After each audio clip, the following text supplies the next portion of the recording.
Welcome, dear viewers of New Countdown. Today's guest is here with me, albeit virtually. Because you most wanted us to talk with Vitaly Portnikov, journalist and publicist, and to sum up, so to speak, the year 2025 with him. So, Mr. Portnikov, I'm very glad to see you. Hello. What were the main results of this year for you? I, frankly, don't do calendar summaries. For me, the main thing is that Ukraine continues to fight, but I'll tell you about myself. If I were asked now, I would say that I have a feeling of incompleteness of many processes. First of all, it's the peace track, so to speak, right? It's the political crisis inside Ukraine, which also started and is probably already dragging into next year. And talks about elections that started at the end of the year. Let's talk about these 3 points. Then we will analyze my 3 main impressions of this year with you. The negotiation track. Are there any virtual chances for you, Mr. Andriy? There is no ceasefire process, there is no political crisis, and there are no elections. So what is there? There is war, the same as it was in 2024, which may be in 2026, as if they came to some kind of framework document. What could it be? What does it matter, Mr. Andriy? If we are at war with the Americans, that we are agreeing on something with them? Why is this happening then? Well, because there is a president of the United States who believes that he can end this war or is simply simulating activity to end this war. We're talking real results, things that shape lives, not what goes on in offices. It's 'cause Zelensky won't cross Trump, and we don't want him to. We need him to keep Trump, well, balanced, so we still get intel from the US, and keep buying their weapons. That they stopped giving us weapons this year, that's a disgrace. But still, they sell arms.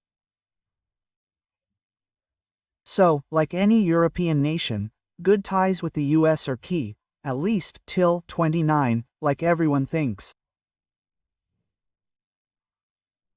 So, it's a show, a play around Donald Trump, where Zelensky and the Ukrainian team play a part, and the Russian president, his negotiators, too. Right? Of course, that's what's happening. Why's Putin play this game? Why Ukraine? We depend on the US, one way or another. Why Putin? He seems fine. Again, back to the year's results, Putin sums them up on his call, 4 hours with reporters and others. He seems fine. Why play this game with Trump? Why pretend he wants peace? Even if things were perfect, he'd still want no new sanctions, no pressure on Russia. I don't think he's doing great, Mr. Andriy, but even then, if you can play something that eases the pressure on you, you do it. Any competent politician would. He's reaching his goal. No, I wouldn't say fully, because the sanctions against Rosneft and Lukoil are in effect. And this so-called peace plan push started when those sanctions were to be implemented. And, as you know, in this situation, Ukraine also got money from the European Union. That's also absolutely important, but Putin also made sure that these assets of his weren't given to us. That's also key. By the way, one reason why the money wasn't given is that the Belgian PM was personally threatened. You think that's, oh, come on. Not you, but listen, where do you get this idea about politics? The money wasn't given because Trump warned the Europeans that if they gave the money, they'd torpedo his peace plan. The Europeans don't want to be blamed, so he could say, you know why we didn't agree? Because you gave away Russian money. Quote, and that money could have been given without any Belgian PM. It could have been given by a qualified majority of European votes. There were no problems with that. Well, by the way, that's point of the plan with 28, I think, points. Yeah, that came from the United States almost a month ago.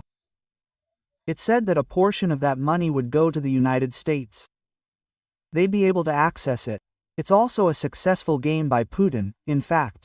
Or maybe Vitov and Kush just made it up to make some money. We don't know what's in these people's heads. And it also doesn't matter how they divide the Russian money in the European depository. I just don't comment on things like that because they're beyond common sense, and I try to stay within the bounds of common sense. Anyway, you said there would be no security guarantees. But wait, I told you it doesn't matter if there are security guarantees or not. You're not hearing me. Mr. Andriy, I'm telling you, it doesn't matter if there are security guarantees or not, because for there to be security guarantees, Russia has to want to end the war. All security guarantees are given when the war is over. So, that after a conditional truce, there won't be a third Russian invasion. No, not a truce. No truce is being discussed at all. After the signing of a peace agreement, no one talks about a truce. The topic of a truce disappeared from the agenda after Anchorage, after the peace agreement.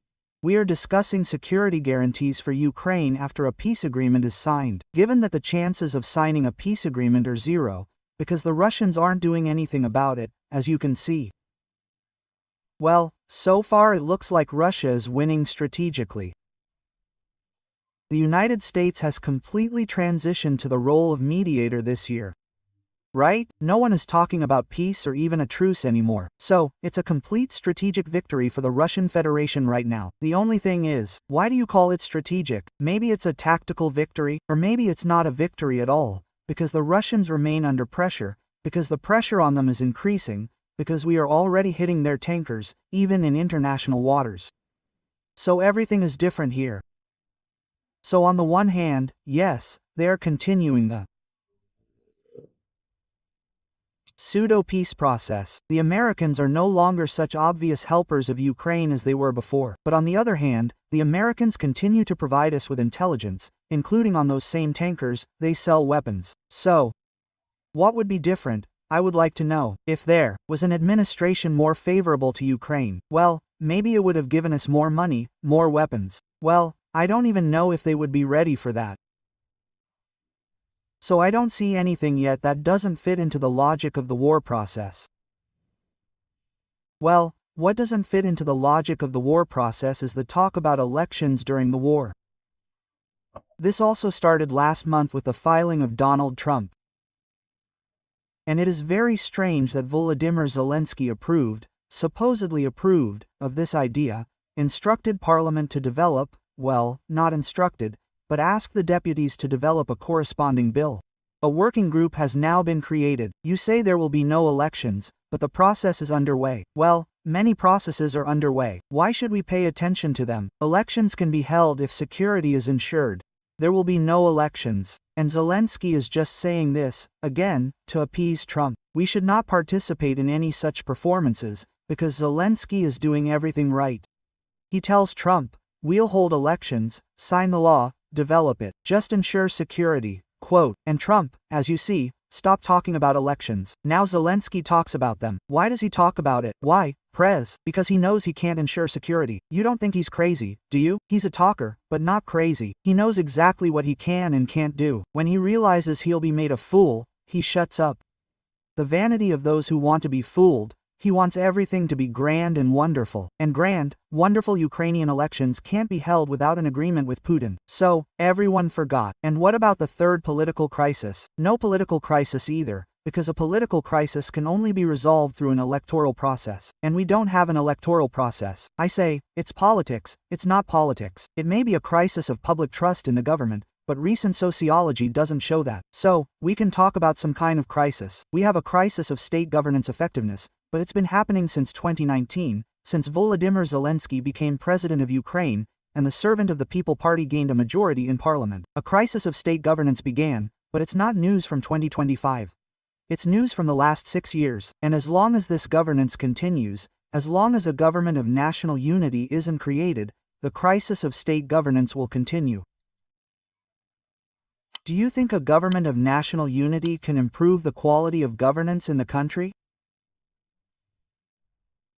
Competent people can improve governance, people who aren't tied to clerks from the president's office or the president's own whims, because constitutionally, Ukraine is governed by a parliamentary majority that forms the government and is accountable for it.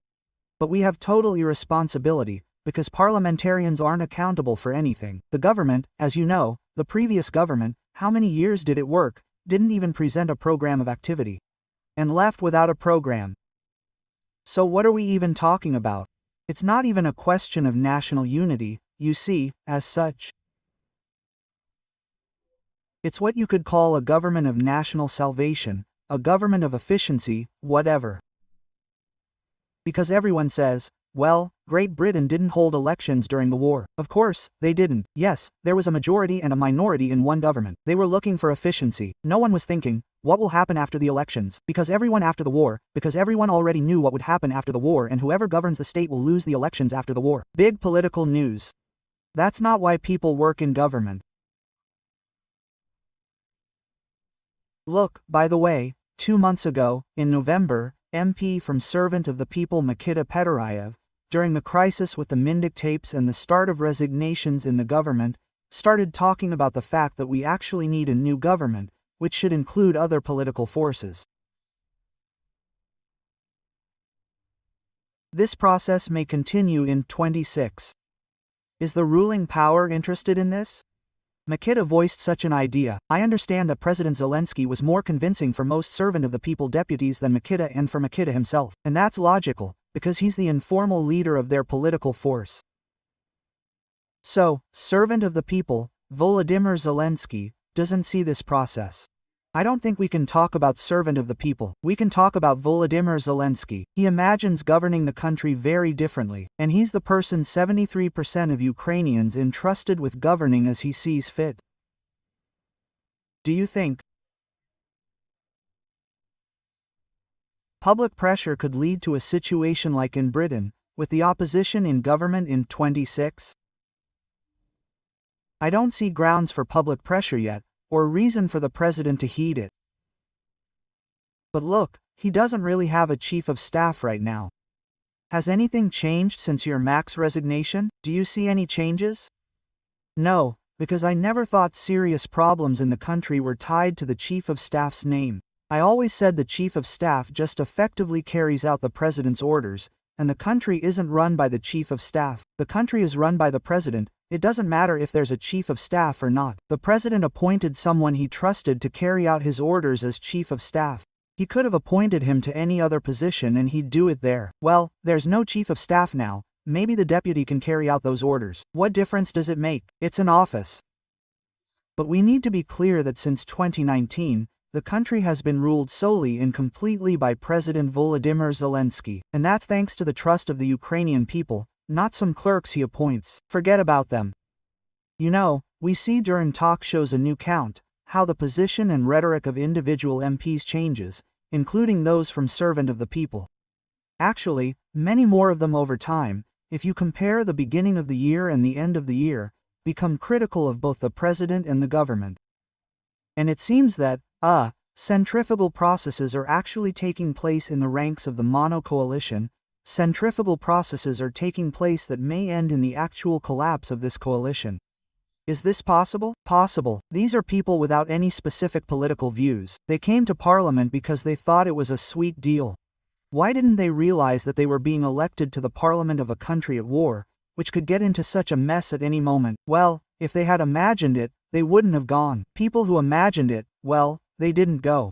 Either people who had political ambitions, some state-oriented attitudes, from real political forces, or people who didn't understand what awaited them from this hastily created political force went. So, of course, now, when there is no honey, no oil, no butter, nothing, they become critical, because they didn't expect this in their lives. Well, you can sympathize with them, but on the other hand, you can rejoice that they continue to perform their duties, because some of their colleagues, like Plosta, have disappeared somewhere, gone somewhere. But I repeat the question, could this lead to the collapse of the Mono Coalition and the creation of new political forces?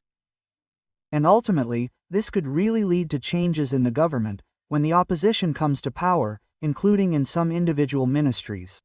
Maybe, I don't know. We'll have to see who they'll be seeking alliances with then. They've been voting with different groups for a while now anyway.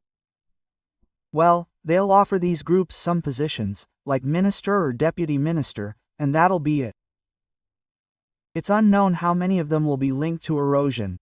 I, frankly, don't think about it much either. Vitaly, you know, you've pretty much debunked all my points about the importance of this year. But what definitely remains is Ukrainians' ability to hold on, their ability to resist. As a journalist, you talk to many people, walk the streets.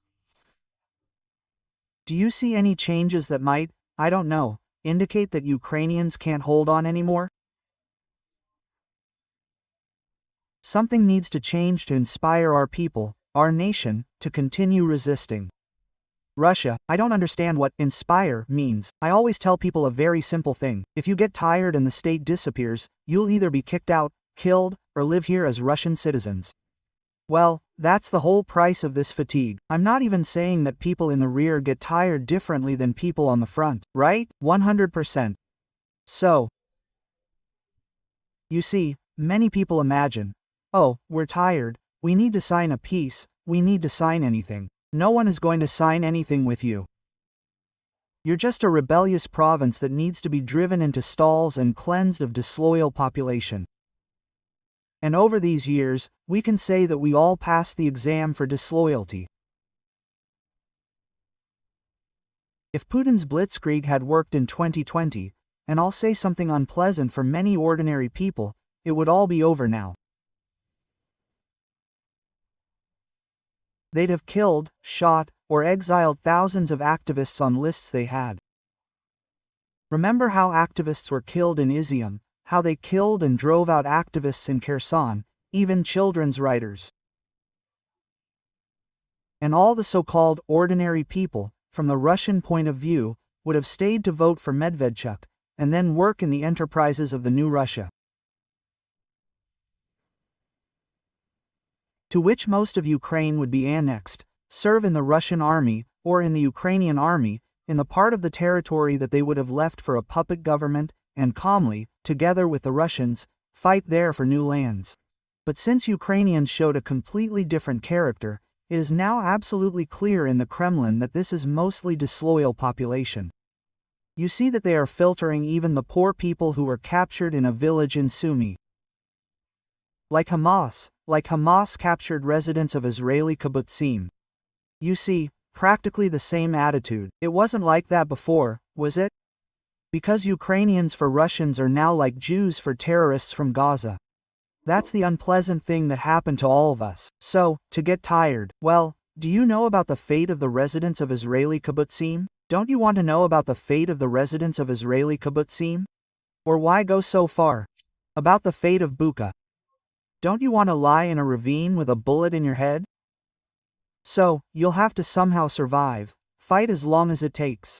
In the 20s, or maybe the 30s of this century. And that's not good. If you think this is a New Year's toast, no. I fully realize people hate thinking their fate is just war. But it's the truth of their lives, because Ukraine's main goal was to stop a big war with Russia, to see the danger. We failed that test. And now we're in a process that's hard to stop fast. But let's hope the Russian economy, thanks to Western sanctions, thanks to our hits on it, won't last in the coming years. And we'll get to see a tunnel where light will finally appear. Mr. Vitali, thank you so much.